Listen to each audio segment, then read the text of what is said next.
Breaking, Amorim abandons his famous 3-4-3 system, the board meeting that changed everything. Welcome to United News, your most trusted source for Manchester United breaking news and tactical analysis. When major changes happen at Old Trafford, you need reliable coverage that explains not just what happened, but why it matters. We've been bringing you insider information and expert analysis for years, and today we're breaking down one of the biggest tactical stories of the season. The question everyone's asking: has the board just forced Amorim into his biggest U-turn yet? In the world of football management, there are few things more personal to a coach than their tactical system. It's like their signature, their identity, the thing that makes them unique. So when news broke that Ruben Amorim has agreed to abandon his beloved 3-4-3 formation in favor of a 4-3-3 setup, it sent shockwaves through the football world. This isn't just a small tweak or a minor adjustment. This is a complete overhaul of everything Amorim has built his reputation on. The man who made his name perfecting the three-at-the-back system has just agreed to throw it all away after a crucial meeting with the Manchester United board.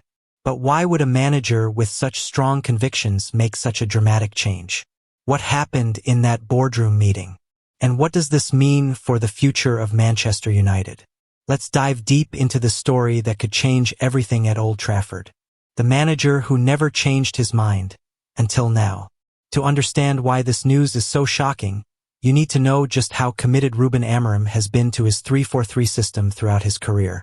A tactical identity forged in success. Amorim didn't just stumble upon the 3-4-3 formation by accident. He studied it, perfected it, and used it to achieve incredible success at Sporting CP.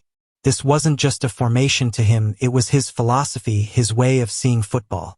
The Portuguese manager believed that three centre-backs gave his team better defensive stability while allowing his wing-backs to create overloads in attacking areas. It was a system that required precise execution but could be devastating when it worked properly. The Sporting success story. At Sporting, this system brought Amorim everything he could have dreamed of. League titles, European success, and a reputation as one of the most innovative young managers in world football. Players bought into his vision completely because they could see the results on the pitch. The 3-4-3 wasn't just working, it was dominating Portuguese football and making other teams scramble to find ways to cope with Sporting's tactical superiority. The United experiment. When Amorim arrived at Manchester United, everyone knew what to expect. He would implement his 3-4-3 system, the players would need time to adapt, but eventually the results would come. That was the plan anyway. But football has a way of humbling even the most confident managers. What worked perfectly in Portugal was about to face the ultimate test in the Premier League. The problems started to show.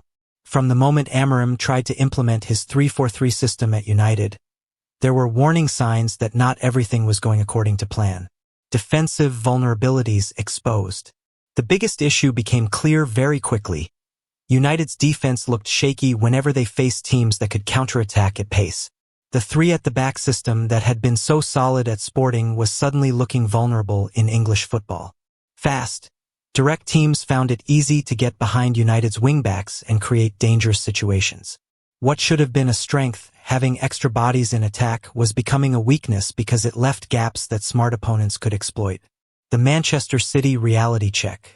The recent Manchester Derby was perhaps the perfect example of these problems. Manchester City, with their pace and movement, found it far too easy to get behind United's defensive line and create clear chances. Phil Foden's goal and Erling Haaland's double weren't just individual brilliance. They were the result of systematic problems with how United were set up defensively. City's quick passing and intelligent movement exposed every weakness in the 3-4-3 system. Wing-back demands too high.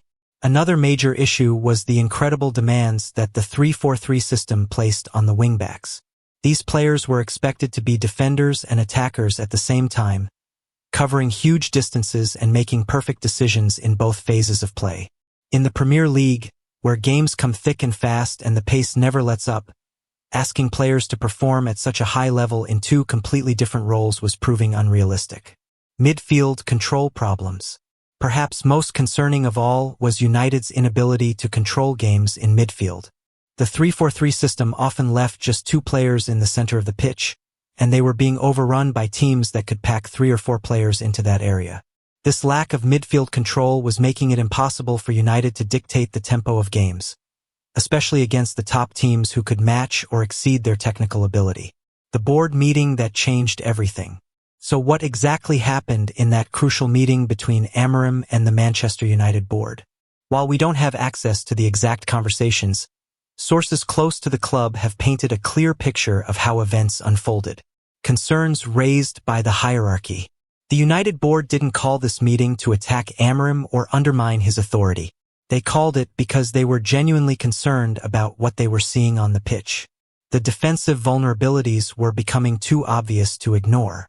Board members had watched the team struggle against quick, counter-attacking teams and could see that something needed to change. They weren't tactical experts, but they didn't need to be to see that the current system wasn't working consistently. Match data tells the story. One of the most persuasive arguments came from the match data that the club's analysts presented during the meeting. The numbers told a clear story. United's midfield was losing the battle for control in big games. When you're being outpassed and outfought in the center of the pitch against your biggest rivals, it doesn't matter how good your attacking players are. You simply can't win games consistently without controlling the midfield. Amorim's surprising flexibility. What shocked many people was how receptive Amorim was to the board's concerns. Managers are usually incredibly stubborn about their tactical systems, especially when they've had success with them in the past. But Amorim showed a maturity and pragmatism that impressed everyone in the room. He listened to the concerns, looked at the data, and admitted that changes might be necessary. The 4-3-3 solution. The decision to switch to a 4-3-3 formation wasn't made lightly. It was the result of careful analysis of what United's squad was best suited for and what the Premier League demanded. The 4-3-3 would give United better midfield control with 3 players in the center of the pitch. It would provide more defensive stability with 4 defenders who had clear, defined roles. And it would still allow for attacking creativity through the wide forwards and the advanced midfielder. Why 4-3-3 makes perfect sense. Once you look past the shock of Amorim abandoning his preferred system, the switch to 4-3-3 actually makes a lot of sense for Manchester United. Midfield control finally possible. The biggest advantage of the 4-3-3 is that it gives United 3 players in central midfield instead of just 2. This should allow them to compete much better against teams that try to overload that area of the pitch. With Casemiro providing defensive stability, Kobbie Mainoo bringing energy and pace, and Bruno Fernandes offering creativity and goals, United would have a much more balanced midfield trio. Clearer defensive structure. The 4-man defense is also much more straightforward than the complex requirements of the 3-4-3 system. Each player has a clear role. The fullbacks defend first and attack second, while the centre-backs focus on keeping clean sheets. This clarity should help reduce the defensive errors that have been costing United goals in recent games. Perfect for United's current squad. Looking at United's current squad, the 4-3-3 seems tailor-made for the players they have available. The formation would allow several players to play in their most natural positions for the first time this season. Getting the best from key players. Benjamin Sesko would benefit enormously from having more support and service as the central striker. Instead of being isolated up front, he would have 2 wide forwards and 3 midfielders all working to create chances for him. Matheus Cunha and Bryan Mbeumo would thrive in the wide forward roles, where they could use their pace and skill to stretch defenses and create opportunities both for themselves and their teammates. The new look United. Analyzing the formation. Let's break down how this new 4-3-3 system would look and why each player fits perfectly into their assigned role. Between the posts, Lamens gets his chance. With Sen Lamens named as the goalkeeper in this new system, it's clear that Amorim sees the young Belgian as part of his long-term plans. The 4-3-3 might actually suit Lamens better than the 3-4-3, as it requires less complex distribution and allows him to focus more on shot stopping. The back 4, balance and stability. The defensive line of Dorgu, De Ligt, Euro, and Mazraoui provides an excellent mix of pace, experience, and technical ability. Each player brings something different to the team. Dorgu offers attacking threat from left back while being solid defensively. De Ligt provides leadership and aerial ability. Yoro brings pace and modern defending skills. Mazraoui gives balance and experience from the right-back position. This back four should be much more solid and reliable than the three-man defense that has been causing problems. The midfield triangle control at last. The midfield trio of Menu, Casemiro, and Bruno Fernandes is perhaps the most exciting aspect of this new formation. Each player complements the others perfectly. Casemiro sits deepest, breaking up opposition attacks and providing a platform for his teammates to build from. His experience and positioning should give United much better defensive stability in midfield. Menu brings the energy and running that United have been missing. His ability to cover ground and win the ball back higher up the pitch could be crucial in preventing opposition counterattacks. Bruno Fernandes gets to play in his best position as the most advanced midfielder. From here, he can create chances for the forwards while still contributing defensively when needed. The front three pace, power, and precision. The attacking trio of Cunha, Sesko, and Bumo looks perfectly balanced on paper. Each player brings different qualities that should complement each other beautifully. Cunha on the left offers pace, direct running, and the ability to create chances for others. His movement could be crucial in stretching defenses and creating space for Sesko. Sesko through the middle gets the support and service he's been craving. With two wide forwards and three midfielders all working to create chances for him, the young striker should finally be able to show what he can do. Bumo on the right provides technical ability, crossing quality, and the pace to get behind defenses. His creativity could be the key to unlocking tight games. What Amorim said about the change. The Portuguese manager's comments after the board meeting revealed a lot about his mindset and his willingness to adapt to new challenges. Embracing evolution. Every manager has principles, but football is about evolution, Amorim said. These words show a manager who understands that tactics aren't about ego, they're about getting results. His willingness to admit that change might be necessary shows impressive self-awareness and maturity. Many managers would have stuck stubbornly to their preferred system regardless of the evidence. Focusing on balance. The 4-3-3 gives us balance, and with the quality we have, it can bring Manchester United closer to where we want to be, he continued. This comment suggests that Amorim sees the formation change as a way to unlock his players' potential rather than as an admission of failure. The bigger picture. What comes through in Amorim's comments is that he's thinking about the bigger picture. He wants United to succeed, and if that means changing his approach, he's willing to do it. This kind of flexibility is exactly what United need from their manager. The Premier League is unforgiving, and managers who can't adapt quickly find themselves in trouble. How fans are reacting. The news of Amorim's tactical switch has divided Manchester United fans, with opinions ranging from excitement to concern about the manager's conviction. The positive response. Many fans are excited about the prospect of seeing United play a more balanced and controlled style of football. They've watched the team struggle with the 3-4-3 system and are ready for something new. These supporters appreciate Amorim's willingness to listen to feedback and make changes. They see it as a sign of intelligence and pragmatism rather than weakness. The worried voices. Other fans are concerned that abandoning his preferred system so quickly suggests that Amorim wasn't as prepared for the Premier League as they hoped. They worry that he might lack the conviction needed to succeed at the highest level. Some supporters question whether a manager who changes his fundamental approach after just a few months can be trusted to build something lasting at the club. The wait-and-see approach. Perhaps the largest group of fans are taking a wait-and-see approach. They understand the reasons for the change but want to see how it works on the pitch before making judgments. These supporters are willing to give Amorim the benefit of the doubt while hoping that the new system will finally unlock the team's potential. What this means for individual players. The switch to 4-3-3 will have different implications for various members of the United squad.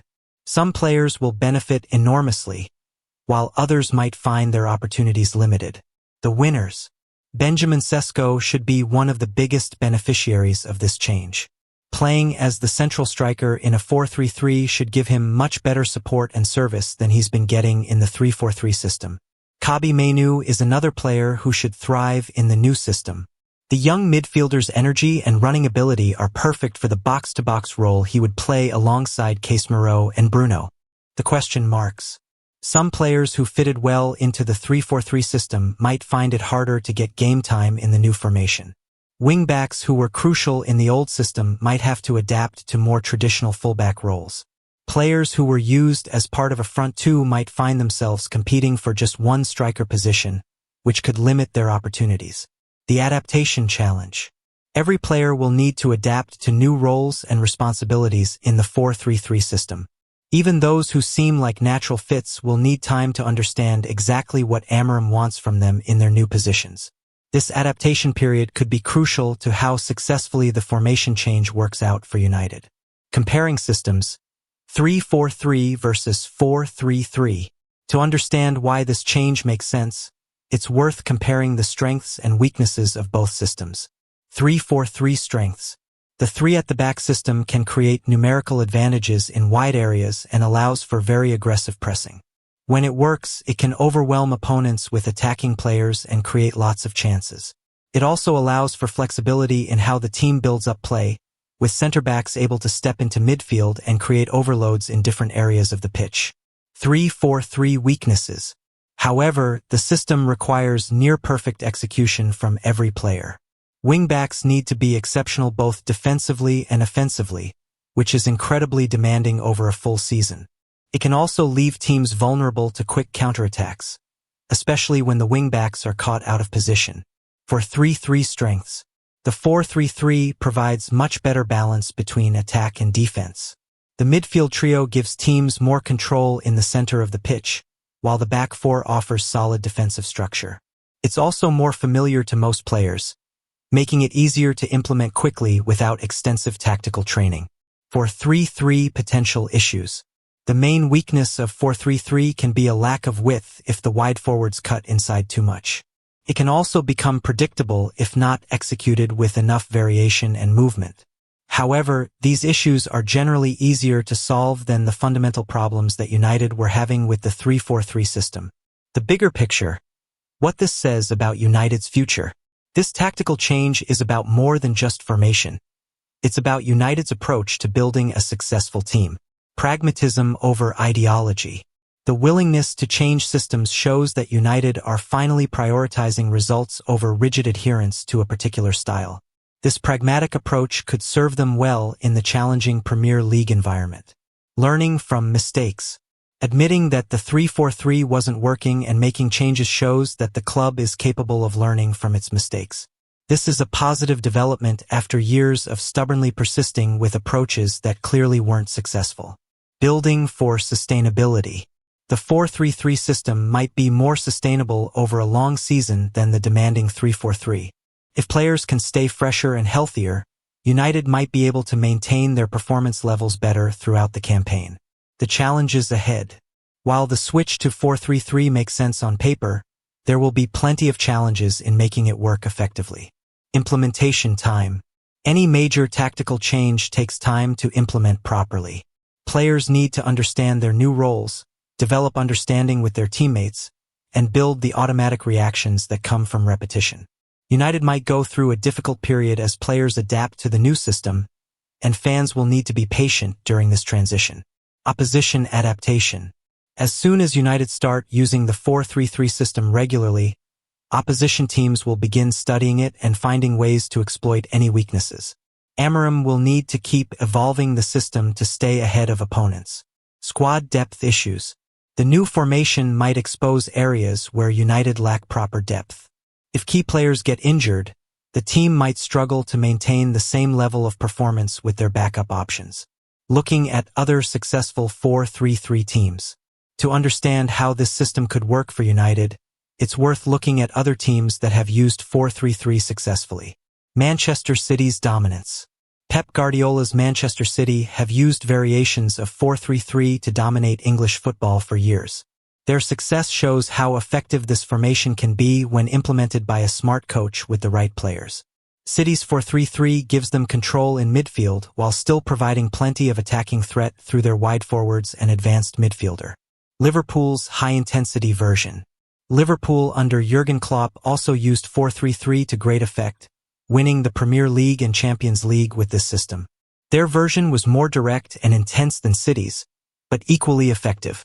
The key to Liverpool's success was having players who completely understood their roles and could execute them at the highest level consistently. Lessons for United. Both City and Liverpool show that 4-3-3 can be incredibly successful in the Premier League, but only when every player buys into the system and understands exactly what's required of them. United will need to achieve this same level of understanding and commitment if they want their formation change to be successful. What success would look like. So how will we know if this tactical change has been successful? What should United fans be looking for in the coming weeks and months? Better midfield control. The first sign of success would be United looking more comfortable in possession and better able to dictate the tempo of games. They should be winning more midfield battles and creating more chances through sustained pressure. Defensive stability. United should also become harder to score against. The more solid defensive structure of the 4-3-3 should lead to fewer goals conceded and more clean sheets. Individual player development. Players like Sesko and Mainoo should start to show significant improvement in their performances as they settle into roles that suit their abilities better. Results against big teams. Perhaps most importantly, United need to start getting better results against their biggest rivals. The new system should make them more competitive against teams like City, Liverpool, and Arsenal. The road ahead. This tactical change represents a new chapter in Ruben Amorim's time at Manchester United. It shows that he's willing to adapt and evolve, which could be crucial to his long-term success at the club.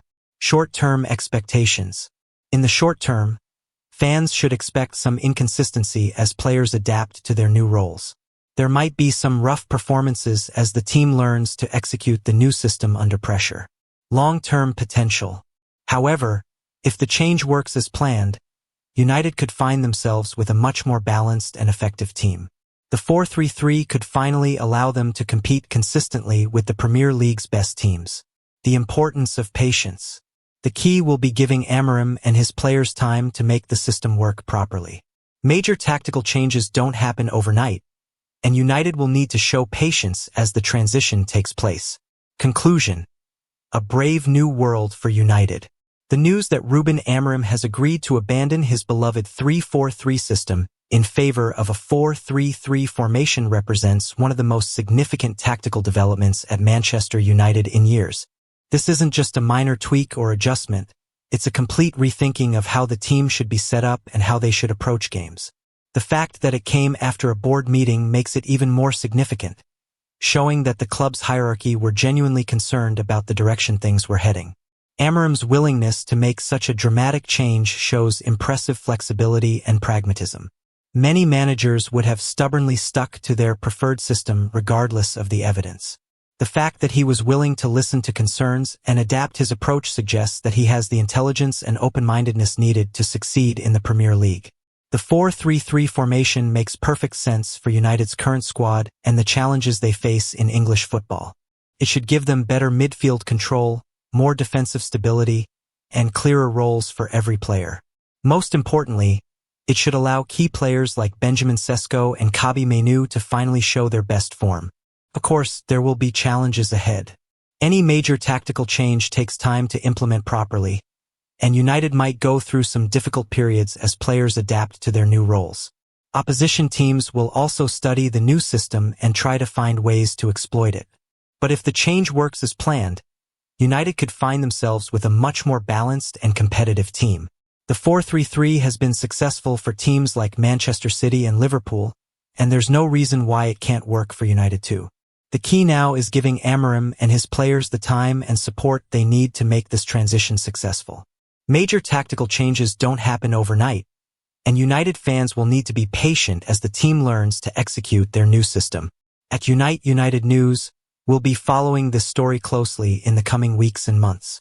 We'll track how the new formation is working, which players are thriving in their new roles, and whether the tactical change is bringing the results that everyone hopes for. This could be the beginning of a new era for Manchester United. A more pragmatic, flexible approach that prioritizes getting results over rigid adherence to a particular philosophy. If it works, it could be exactly what the club needs to start competing with the Premier League's elite once again. Keep checking back with Unite United News for all the latest updates on how this tactical revolution unfolds. We're your trusted source for in-depth analysis and insider information about everything happening at Old Trafford. The future starts now for United, and it's going to be fascinating to watch how this bold tactical gamble plays out.